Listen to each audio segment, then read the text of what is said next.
Hey, thank you for joining us for our panel 2 session. We've got some wonderful experts, which Sean Atkinson, who from the Center for Internet Security, he's actually the CISO for the Center for Internet Security, and he's been working in the IT security space for over 15 years, both in Europe and in the United States. Sean, can you hear me? I can. Thank you, Bradford. Just let me kick off really quick overview of CIS.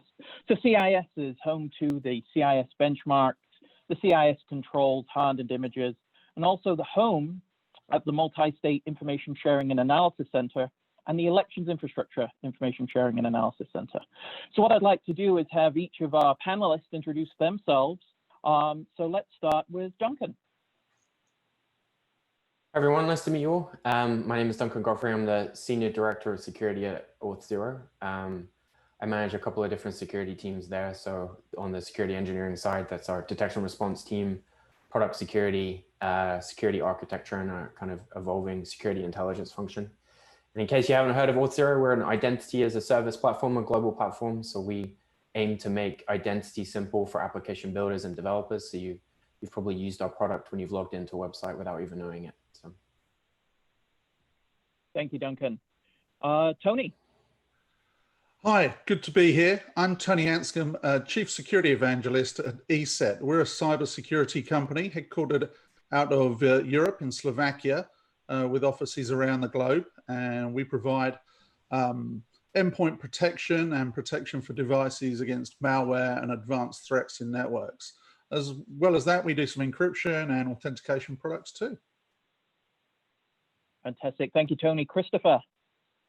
I am Chris Chandler. I'm a Prisma Cloud security engineer for Palo Alto Networks.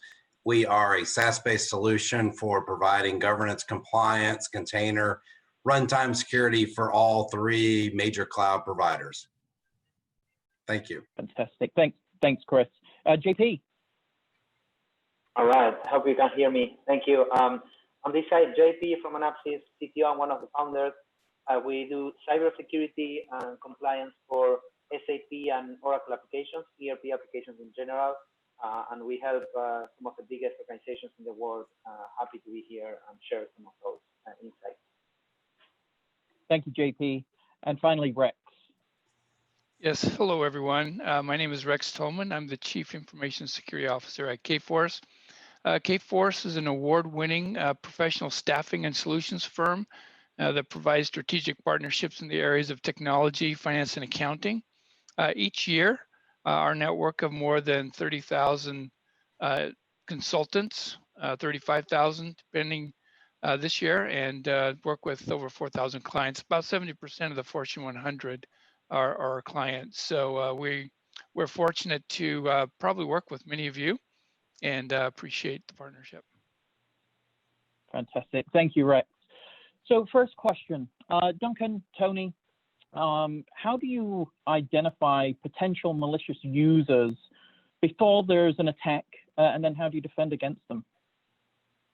Yeah, that's a good opening question. So we should acknowledge that this is a really hard problem. You have to put trust in people, and trust is an evolving thing. So from moment to moment, people are changing with the stresses and things in their lives, and some of it, as you say, is unintentional. But I think I like to always start with the people side of this. So really having a strong HR process, having a strong onboarding process, and that goes right from your interviewing, where you're asking behavioral questions, you're really looking for a culture fit and like a fit with the mission.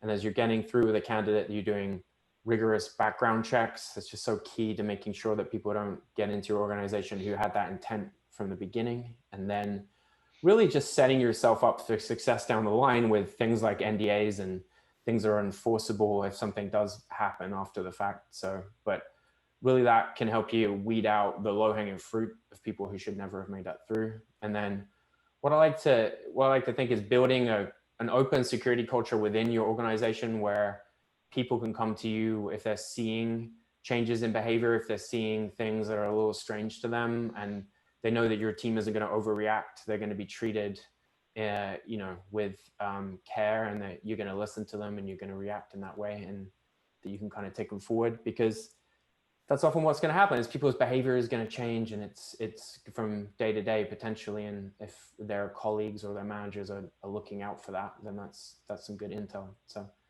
that's the way I like to come at this, Sean. Fantastic. Thank you, Duncan. Tony?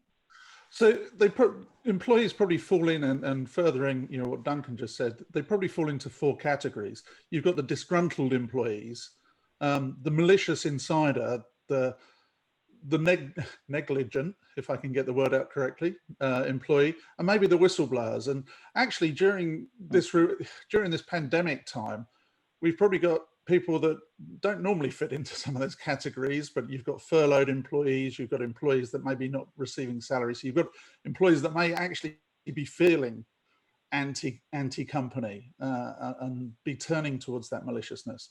So it's actually identifying. Now, I know of one particular company actually here in Silicon Valley where I am that profile employees, that look at all log activity, and they create profile employees through the HR team. And there you have a relatively good way of identifying employees that, one, may inadvertently make a breach, but 2, may have malicious activity. So the importance in there is actually having data. So watching what an employee does, collecting that data and looking for changes in behavior, because if somebody is turning towards that malicious side to harm the company,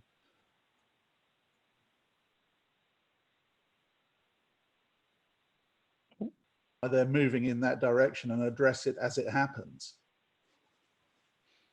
Absolutely. Thank you, Tony. No, I completely agree. So, Chris, JP, one of the other things then that occurs from the management and the collection is, how do we then detect malicious threats once they've occurred? And then what would you do in order to mitigate the damage that it causes? Chris.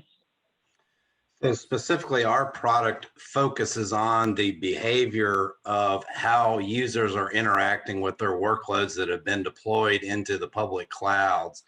So utilizing the telemetry available in the native tooling, we take it one step further to look for user behavior, using machine learning to look for, if I've got a user that's normally doing work within infrastructure, and all of a sudden he's become a database expert, is somebody hijacking his account? Or, he usually logs in from Tampa, and all of a sudden I see him logging in from Mexico City doing the same type of work. So we're looking for patterns of behavior to look for bad actors within the organization and acting on it accordingly.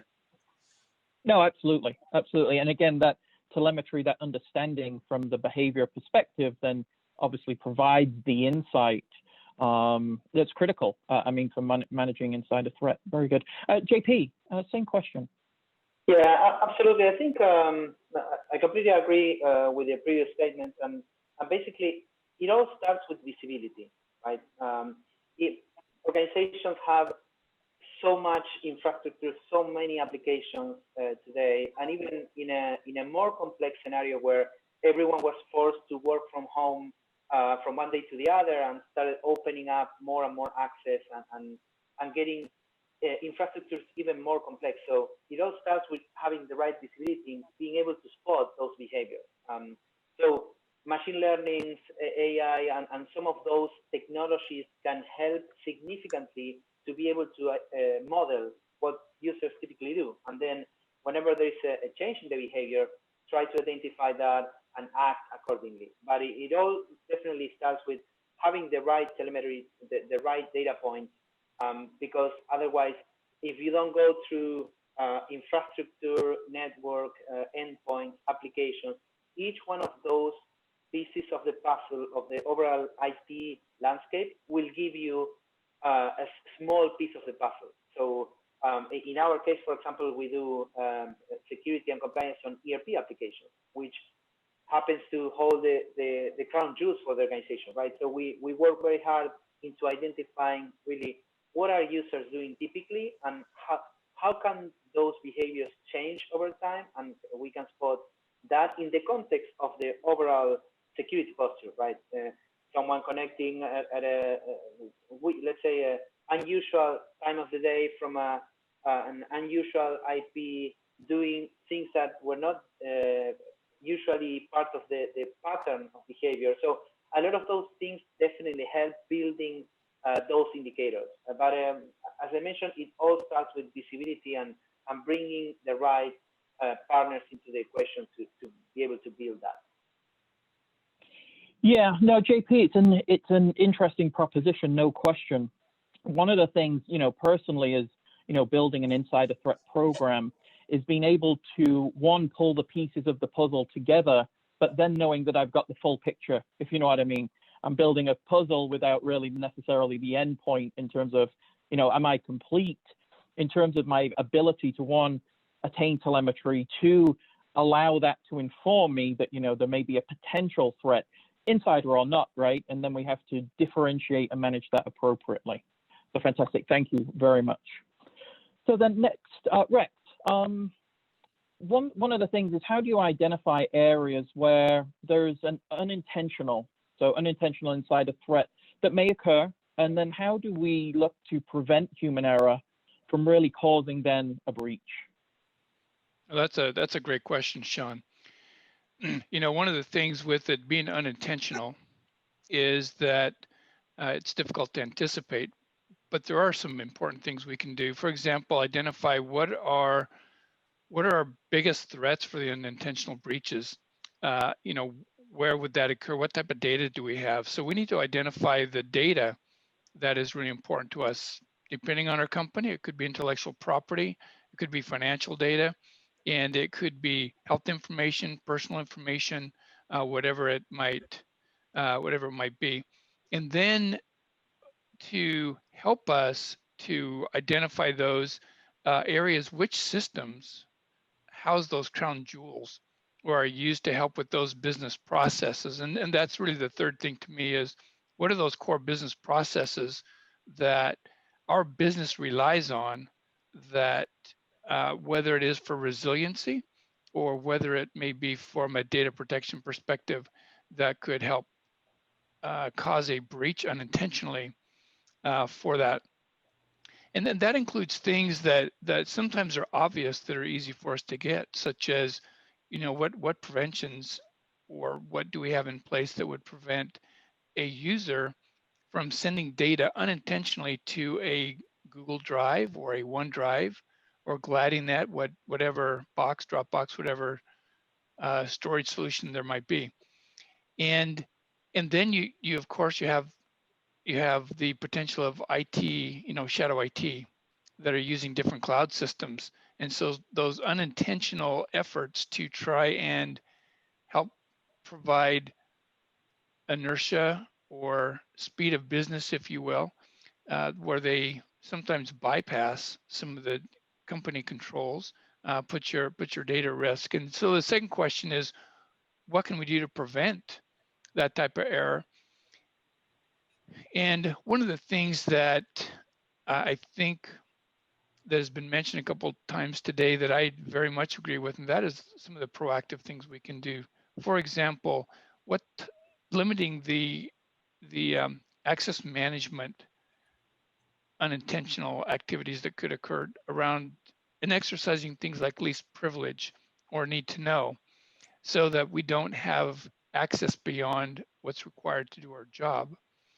Is very important, and especially in the administrative accounts. We need to protect our administrative accounts so that they cannot be used to help facilitate a breach. So compromising a user account is one thing, but if I can pivot or also compromise a privileged account, that's also a very helpful way for me to get to my target.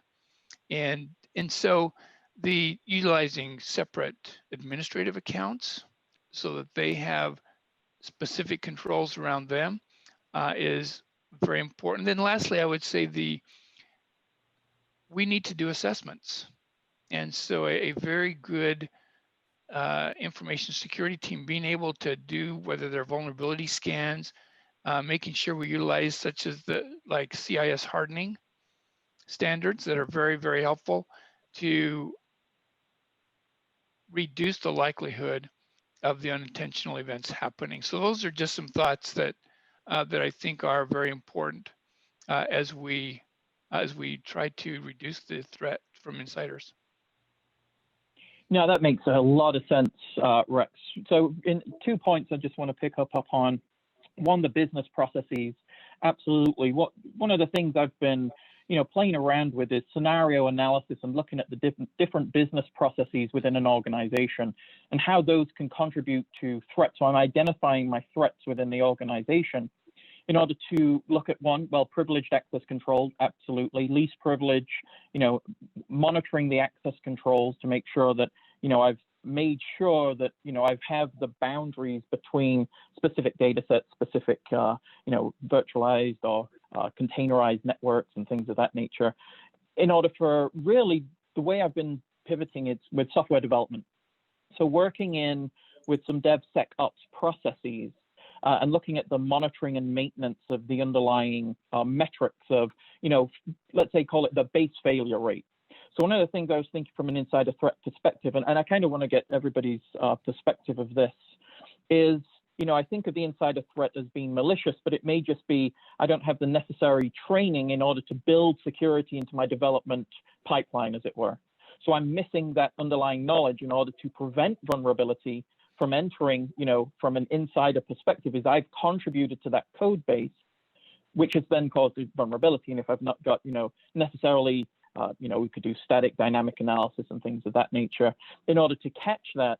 But is it, does it start with the person in order to enable them to manage DevSecOps appropriately? Anything any of the group would like to contribute in terms of at least of that scenario, other scenarios that you may have identified with insider threat within organizations? So Sean. Oh, I'm sorry.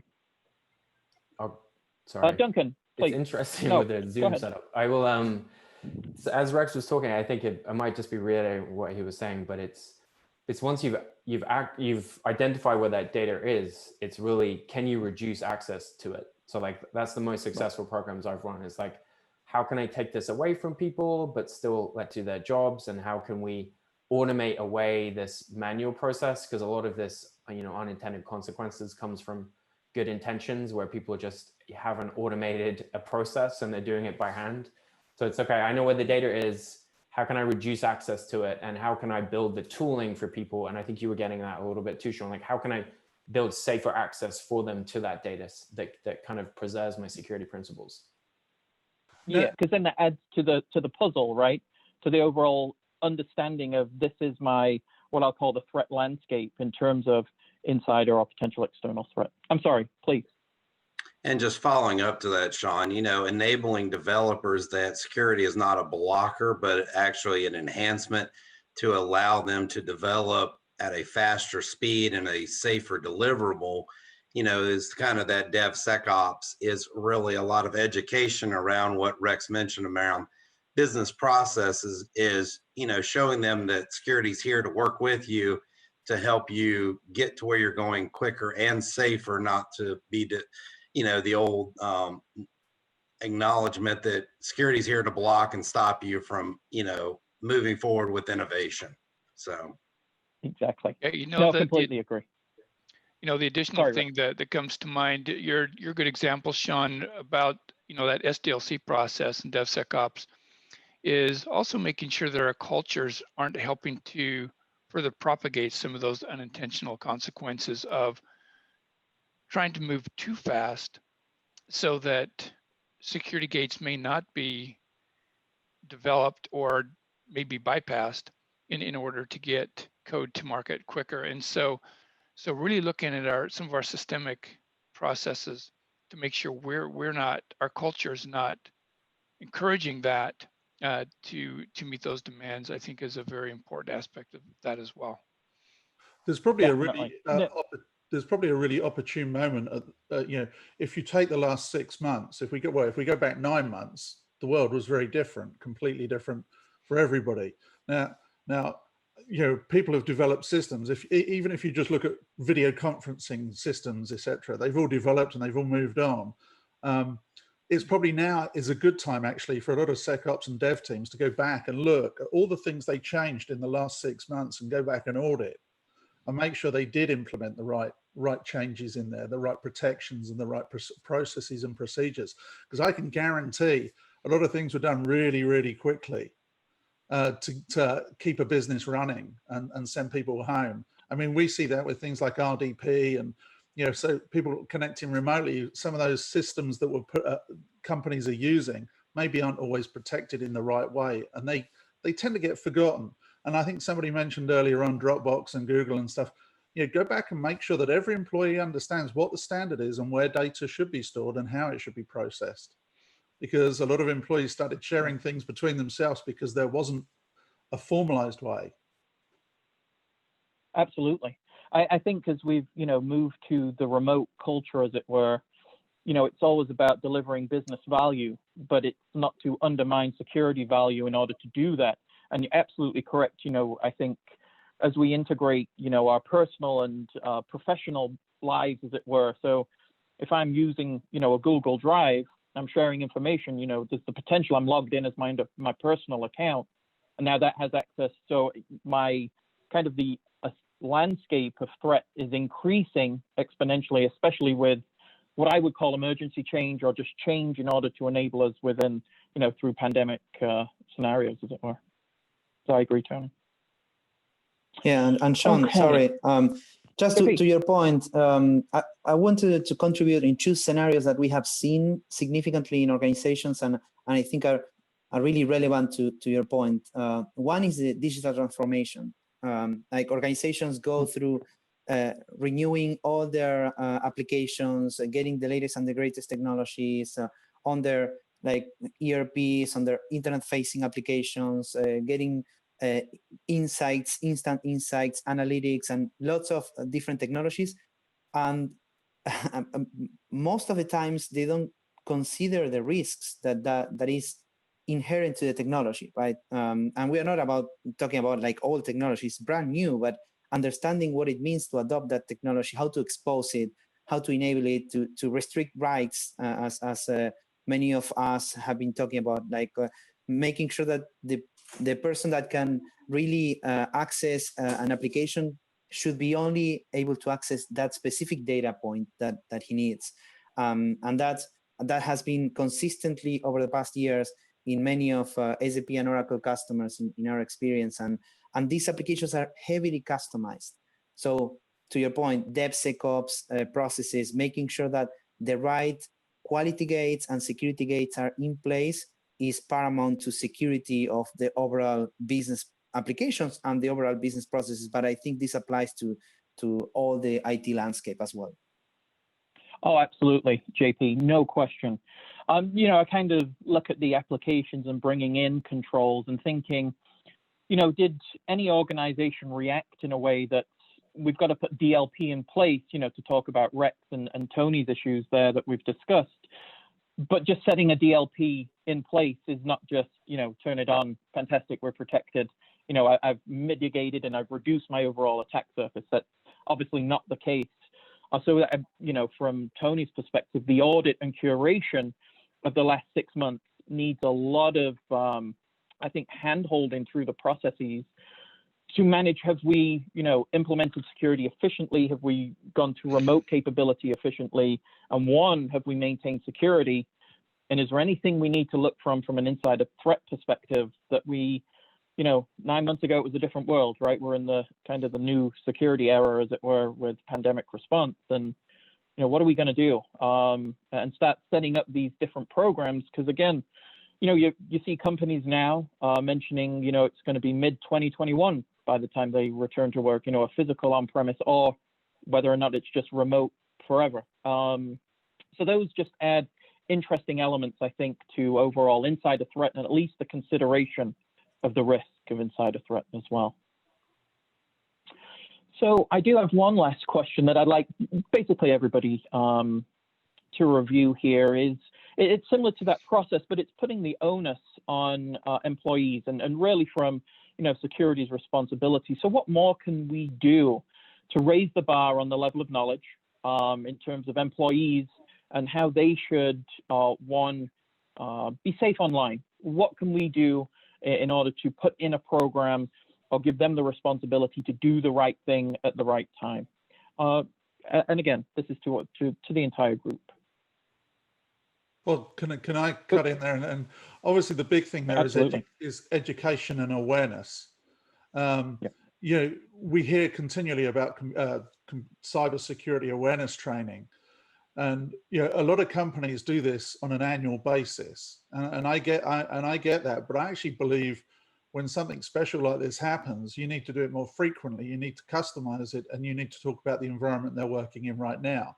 So once you sent everybody home, did you deploy other ways of working, other considerations? Were there USB drives going from the work laptop to the home laptop to make the printer work, or what was it? How was that data being moved, and where are those nuggets of data being left?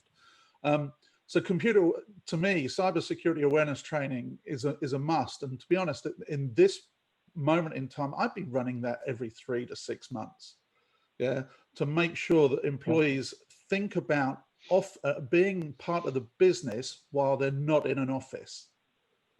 So they realize that actually security still exists in the same remote environment. And actually at ESET, we actually put together a special package for remote employees and made it free for everyone. So I'm just saying that, you know, that those resources are out there, and it doesn't necessarily need to cost companies a lot of money, because I know everybody's got tight budgets as well at the moment because of these issues. Yeah, no, that's fantastic, Tony. I mean, that makes a lot of sense in my perspective. It's, you know, doing the same thing. It's creating that awareness, and it's really that bringing the culture home of security is critically important. It's not, you know, because I'm not in the office and I don't have, let's say, the necessary physical security and, you know, me walking around keeping an eye on everybody.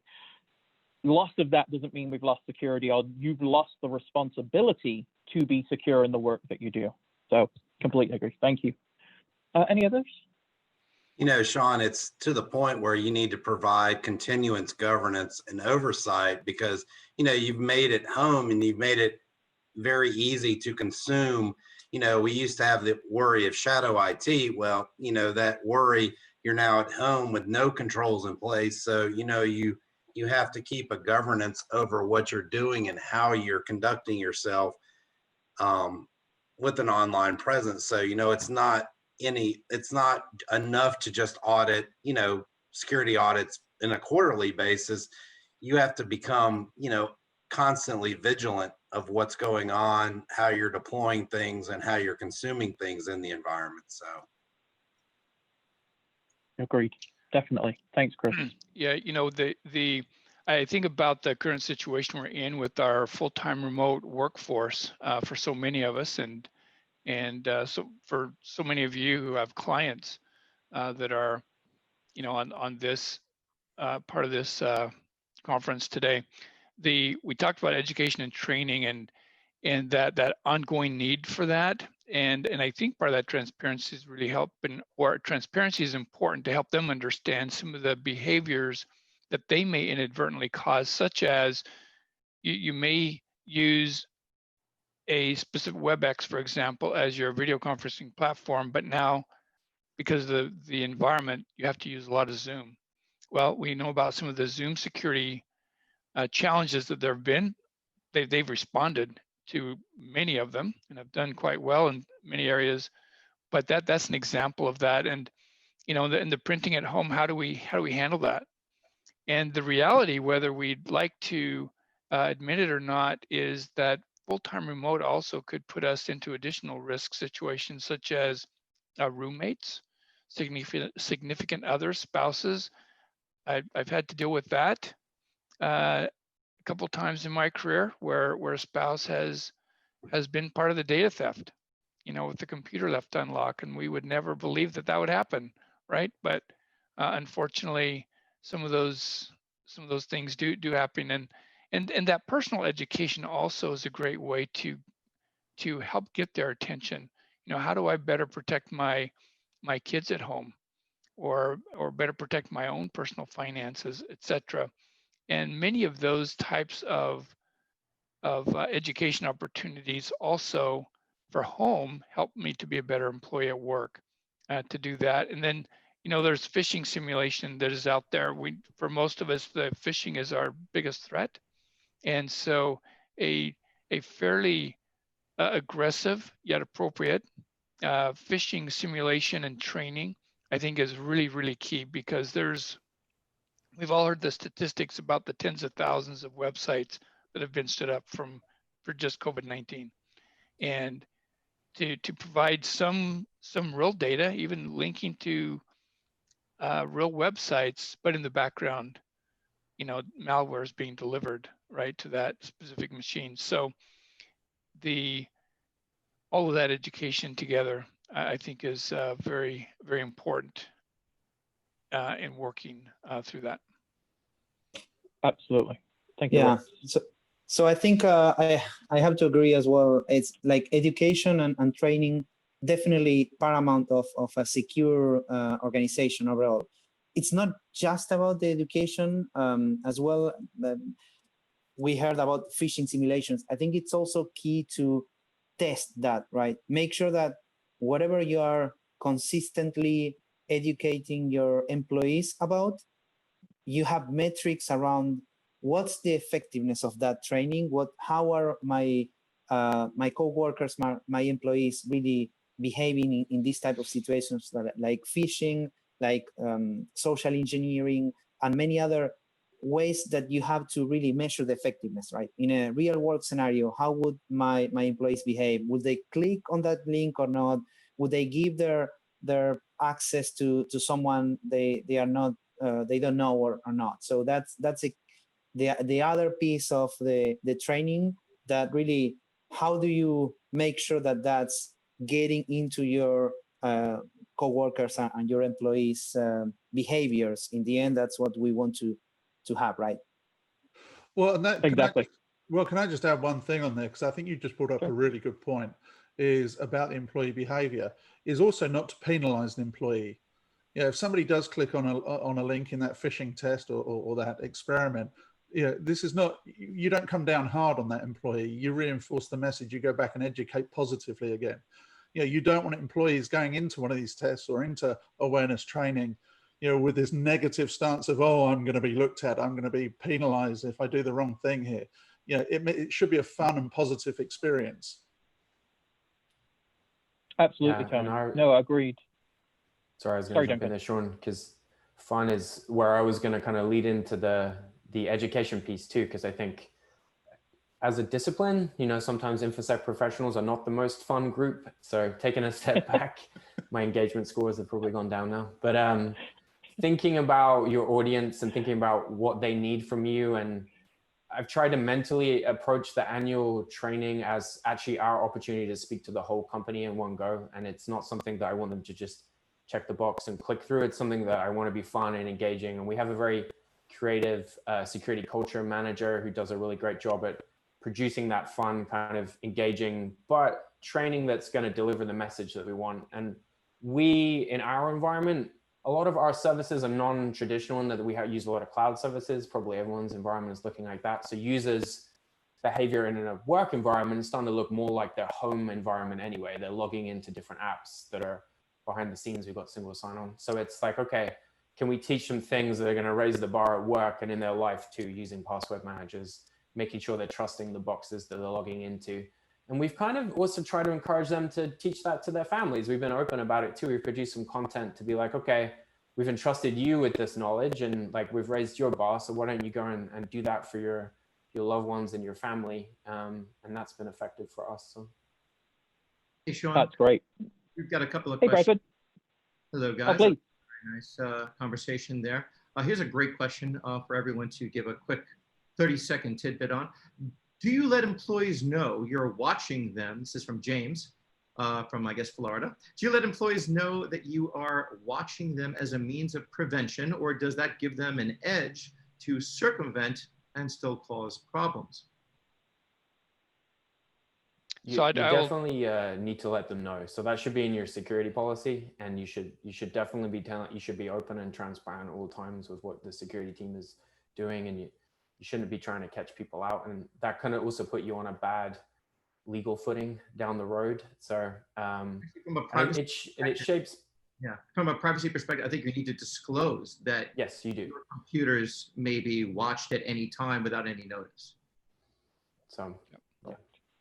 Yeah, I think that's spot on. And the additional thing I would add are some like splash screens that, you know, we earlier we talked about kind of where our crown jewels might be, or important systems, and having a splash screen that reminds them that we're watching what you do, and by clicking OK, you know Yep. that we are monitoring your behaviors, and that we will take appropriate action if something is not appropriate. Yeah, that could protect you in the HR department if that ever comes up. Yeah, HR, and Exactly. it's also depending on your international requirements, it can help you in some of the labor unions as well, having had that. In one of our previous power hours, actually last week, a great question came. How often is too much either testing or training? Meaning that, do you ping everybody in a fire drill type of setting every month, every 3 months? Not training, but just like checking to see, especially if you have a large organization, who is, I don't know, I don't want to say the word ignorant, but who's foolish enough to click on that CNN or Fox link that says earthquake, but it's really obviously a phishing scam. And then by, you know, user error, you know, you've now infected your network with malware. How often is too often? Or what would be your recommended, you know, time intervals for that? I don't think you can schedule it, because if you schedule it, your audience is going to know something's coming. So, you know, you have to have a certain amount of randomness to Right. the testing. Right. But Yeah. it should also be kept topical. So, you know, as things happen in the world, then you can actually make those tests more topical as well. So, you know, yeah, maybe it's the end of the football season for me. Sorry. Yeah, our GRC team, fortunately, they have done. Oh, sorry, you broke up there for me.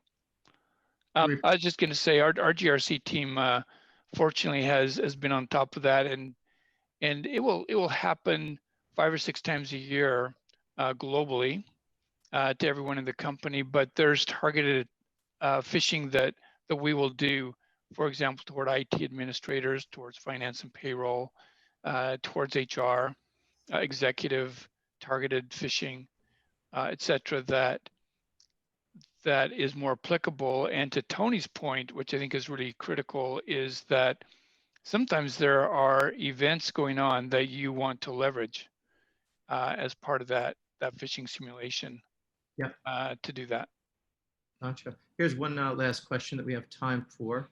This is from Marla, and she says, what would be the best way to make sure that your home network, being that I guess 70-80% of all professionals are now working from home, what would be the best way to make sure that your home network is safe from an attacker, as well as you're able to access and continue your business, meeting with your team, with the stakeholder, exchange data safely?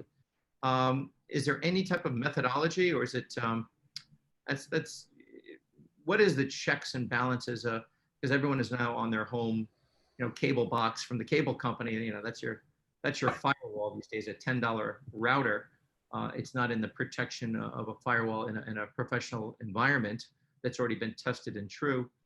What is the best way to protect millions of professionals working at home? Any way to test that? Penetration test of some sort? So we, in our consumer product, we actually have a connected home scanner, so a connected home monitor that actually looks for common vulnerabilities that you might have in IoT devices or firmware you haven't upgraded, or passwords. So your common one is on a router, somebody puts a router in and doesn't actually set the default, you know, doesn't move from the default password. So we actually have a scanner that will tell you which devices on your network need some attention. We can't go do those things for you, but at least you start to become aware. I mean, that's one big thing. But you know, separation of networks at home is not a bad idea either. You know, most routers now have the ability to have multiple Wi-Fi segments as well, segment the work network off. But yeah, I actually believe if you make somebody else said it earlier on, if you make the employees secure in their own personal life, then they're going to bring that to work too. So I think it's a great time to actually try and get people to secure their home networks. A simple VPN, perhaps? Yeah, and another point is really to understand what are your company policies from an IT security perspective, and how do you comply to those, right? Hopefully your IT security team is doing a great job on maintaining the computers and and the VPNs, as you mentioned, like a secure connection to a network, password policies, and a lot of things that will strengthen the security policies. But you need, as a user, you need to understand what you can and cannot do, and how to leverage those IT security policies that are provided to you. Yeah, and the last thing I would add is really part of the awareness and training is encourage them to do the best they can to keep all of their devices up to date from a security patch perspective. That includes the Internet of Things, where people have a variety of devices on the same network. I like Tony's comment about separate networks, but a lot of users don't know how to do that and may not be able to do that. But trying to make sure that all of their devices, Internet of Things, are patched also reduces that risk. Okay. Well, guys, thank you so much. I think we're just about out of time. I appreciate all of your time here. And for those attendees, and we have over 700 of you, any follow-up questions, just visit all of these experts at their virtual booths in the virtual exhibit hall. Hopefully, I'll see most of you gentlemen next year, 2021, in a live setting. Take care. Thank you, Bradford. Thank you, Thank you, everyone. Yeah, Sean. thank you. Thank you, Bradford. Thank you.